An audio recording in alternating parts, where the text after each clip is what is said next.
Oli tosi kaunis päivä, kesä parhaimmillaan, niin kuin varmaan kaikki muistaa kesän 2010 ne kuumat viikot, niin oli tosi lämmin, tosi kiva veneillä.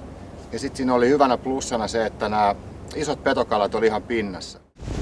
Sitä Karjalohjan ränniä päin, sitä kohti Karjalohjaa.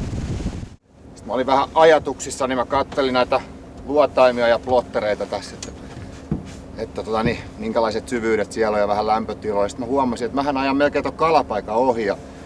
Sitten mä vähän zoomasin plotteria siinä pienemmälle. Mä ajan just ohi siitä, sitten mä tein semmosen jyrkän kurvin. Sitten jotain kopsahti siellä veneen pohjassa. Mä katsoin kaveria ja se katsoi mua niinku sit siinä. Ja sitten tuli se normaali tietenkin, että mä katsoin, että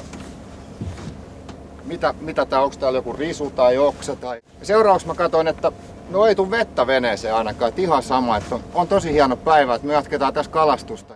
Sitten alettiin kalastaa ja sitten sieltä tuli semmonen olento siihen pintaan, jota ei tosiaan niin kuin mielletty missään muodossa kalaksi. Silloin kun veteen tulee tarpeeksi isoa jotain, että sä et enää sitä ei vaan miellä enää esimerkiksi kalaksi Suomen vesillä. Mä heitin sit muuhun suuntaan, sit kaveri huomasi ja sanoi, että kato mikä iso hauki. Mä huomasin se, että mun mielestä se ei ole kyllä hauki, että mä en oikeastaan tiedä mikä se on.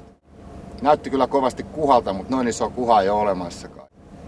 Sitten mä sanoin, että tosiaan, että se voisi olla vaikka ihminen ja sitten kaveri itse asiassa pikkusen säikähti siitä, että mennään nyt katsoa, että mikä se on. Että varmaan nostaa ainakaan ylös sitä, että soitetaan apua tai jotain vastaavaa. Ja sitten me mentiin siihen, sitten me huomattiin, että se on aivan järkyttävän kokoinen kuha. Isoin kuha, mitä mä oon ikinä nähnyt missään, elävänä kuolleena tai täytettynä. Mä otin tän ison haavin. Tätä voi sanoa isoksi haaviksi missä maailman kolkassa tahansa. Me mentiin siihen viereen. Mä laitoin haavin veteen ja otin noista verkoista kahdella kädellä kiinni. Ja sitten me nostettiin se siihen veneeseen.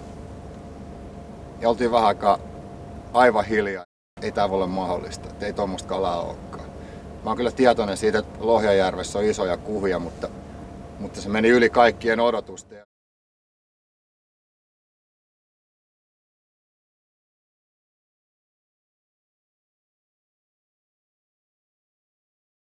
Toivottavasti tää antoi toi kala kuitenkin jokaiselle uskoa, että Lohjajärvelle kannattaa mennä oikeasti kokeilemaan niitä isoja kaloja, koska niitä todistettavasti siellä ainakin on.